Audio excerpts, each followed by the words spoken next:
तो आज है 26 जनवरी, गणतंत्र दिवस की ढेर सारी शुभकामनाएं आप लोगों को। तो स्वागत करती हूँ आपके अपने चैनल ग्रो मोर क्लासेस में। और कैसे हैं आप सब? आई होप आप अच्छे होंगे। तो कल हम लोगों ने पढ़ा था सर्वनाम में पुरुषवाचक सर्वनाम, ठीक है। और आज हम लोग पढ़ेंगे निश्चयवाचक। पुरुषवाचक फिर से एक बार रिपीट कर देती हूँ। पुरुषवाचक में हम लोगों ने पढ़ा था क्या नाम है, पुरुषवाचक फर्स्ट पर्सन। उसमें भी पुरुषवाचक में क्या होता है, तीन उसके भी काइंड्स होते हैं, जो था फर्स्ट, सेकंड और थर्ड। जैसे कि उत्तम पुरुष, मध्यम पुरुष और अन्य पुरुष, यानी मैं, तुम और वो। इस तरह से मैंने समझाया था ना। तो आज हम लोग पढ़ते हैं निश्चयवाचक सर्वनाम में ही यह दूसरा आपका है निश्चयवाचक। जैसे कि ये दूसरा काइंड, देखिए इसमें दूसरा है निश्चयवाचक, ठीक है।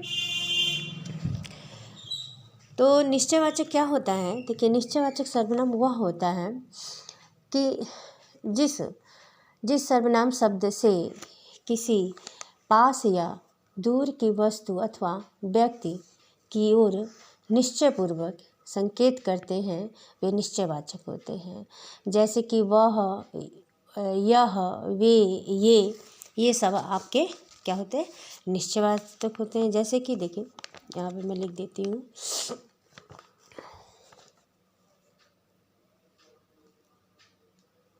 वह, यह, वे, ठीक है, ये। तो इसका क्या मतलब हुआ? निश्चयवाचक सर्वनाम में देखिए, जो वस्तु हम लोगों को या व्यक्ति, हमें यह निश्चय रूप से पता हो कि यह कौन है, ठीक है, यह क्या है, यह किसका है, तो वह आपका मतलब निश्चय होता है, निश्चयवाचक होता है। यानी यहाँ इसमें आपका कोई डाउट नहीं है। जैसे कि मान लीजिए कि सॉरी, मुझे कोल्ड हो रखा है, हाँ। तो जैसे कि मान लीजिए कि निश्चय मतलब मान लीजिए कि ये कह देते, यह मेरा पुत्र, मान लीजिए यह मेरा पुत्र है या यह मेरी बेटी है, ठीक है, निश्चयवाचक में। मान लीजिए दूसरा है, वह तुम्हारी पुत्री है। तीसरा है, यह छात्र कक्षा 10 की हैं या 10 में पढ़ता है, ठीक है। तो यह हमको निश्चित रूप से पता है, इसमें कोई डाउट नहीं है कि यह क्या है, कि इसका क्या नाम है, यह कहाँ से आया है। लेकिन देखिए, इसी में मैं दूसरे को भी बता रही हूँ। दूसरा भी जो काइंड है, ये अनिश्चय, निश्चय और अनिश्चय, इन दोनों को साथ साथ बताऊंगी, तब आपके समझ में आएगा। तो निश्चय यह है कि जिसमें हमें डाउट नहीं है, हमें एकदम क्लियर है, निश्चित रूप से पता है कि यह क्या है, ठीक है ना, यह कितना है, यह कौन है, तो यह निश्चय है। उसमें ही अगर मैं अनिश्चय को कहती हूँ, तो उसमें हमें पता नहीं है, ठीक है ना, कि कितना है, कैसे है, कौन है, कहाँ है, तो यह अनिश्चय है। तो दोनों साथ साथ इसलिए मैं समझा रही हूँ ना, कि आपके जल्दी समझ में दोनों आ जाएगा, ठीक है। अब हम यहाँ पे थोड़ा लिख के बता देते हैं आपको। जैसे कि देखिए, निश्चय में, जैसे सर्वनाम में देखिए, निश्चय ये दूसरा है, आपका दूसरा कांड है। तो निश्चय में ये हो गया, जैसे कि मान लीजिए कि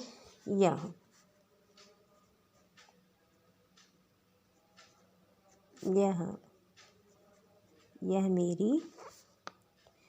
मेरी पुस्तक है, ठीक है। अब फिर मान लीजिए दूसरा है, यह मेरी कलम है, या पेन भी कह सकते हैं, कलम, ठीक है, कलम है, या यह मेरी बहन है। ठीक है, तो यह आपको ये पता है यह मेरा ही है। अब अगर अनिश्चय में देख लेते हैं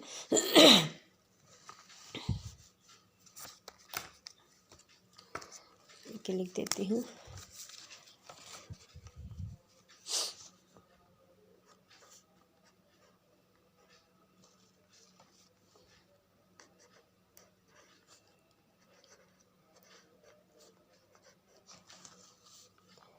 अगर मान लीजिए अनिश्चय में है तब क्या हो जाएगा, तब आपका हो जाएगा बाहर गेट पर कोई मिलने आया है। मान लीजिए लिख देती हूँ,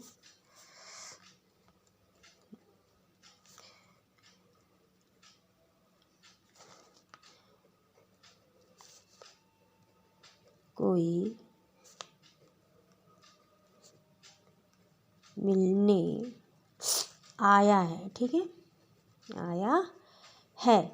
अब देखिए इसमें क्या निश्चय है, कोई है ना, कोई, यानी हमें नाम नहीं पता है, हम उसको जानते नहीं हैं कि वो राम है, श्याम है, मोहन है, सोहन है, कौन है, तो कोई लगा दिया, यानी हमें पता नहीं है कि वो कौन आया है। ठीक है ना, तो बाहर गेट पर कोई मिलने आया है, यह आपका अनिश्चय हो गया। कमरे के बाहर कुछ ठंड है। ठीक है,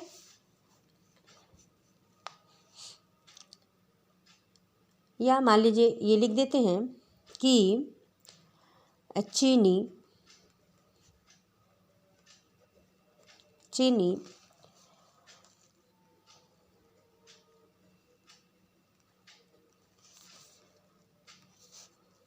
कुछ ही है। ठीक है ना, चीनी कुछ ही है, या चीनी कुछ,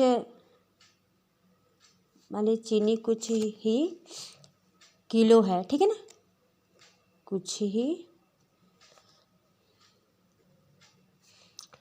ही किलो है, यानी हमें ये नहीं पता है कि ये 2 किलो है, 4 किलो है, 5 किलो है, कितना है।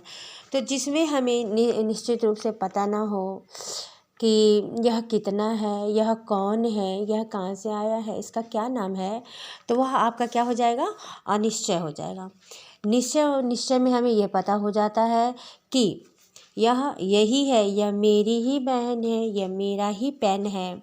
ठीक है, और यह मेरा ही बैग है, तो यह आप एकदम जानते हैं कि यह मेरा ही है। अगर मान लीजिए हम कह देते हैं कि ये पेन किसी का है, ठीक है, तो यह पेन किसी का है यानी अनिश्चय है। अगर मैं ये कह देती हूँ कि यह पेन मेरा है, तो यानी मैं इसको जान रही हूँ मेरा ही है, तो यह आपका क्या हो जाएगा, निश्चय हो जाएगा। ठीक है, निश्चयवाचक। तो ये दोनों आपको क्लियर हो गया होगा। निश्चय में हमें परफेक्ट पता होता है कि यह क्या है, यह किसका है, मेरा है कि दूसरे का है। ठीक है ना, तो इसमें आपको अपना पता होता है। अनिश्चय में यह होता है कि हमें पता नहीं होता है कि यह कौन है, कहाँ से आया है। ठीक है ना, कि मतलब क्लास में कितने छात्र हैं। अगर हमें ये पता हो जाएगा क्लास में 60 हैं छात्र, यानी 60 विद्यार्थी हैं, तो ये हो गया निश्चय। अगर मैं ये कह देती हूँ कि कक्षा में कुछ छात्र हैं, तो ये हो जाएगा अनिश्चय। ठीक है ना, तो ये आपको अनिश्चयवाचक, ये हम लोग दूसरा सर्वनाम का दूसरा कांड पढ़ रहे थे, अनिश्चयवाचक। तो आपको कुछ समझ में आ गया होगा। आई होप आप इसको एक बार ध्यान दे देंगे। ठीक है, और फिर मिलते हैं आगे की वीडियो में नेक्स्ट ये 4 काइंड्स के साथ, संबंधवाचक के साथ। ठीक है, तब तक के लिए बाय।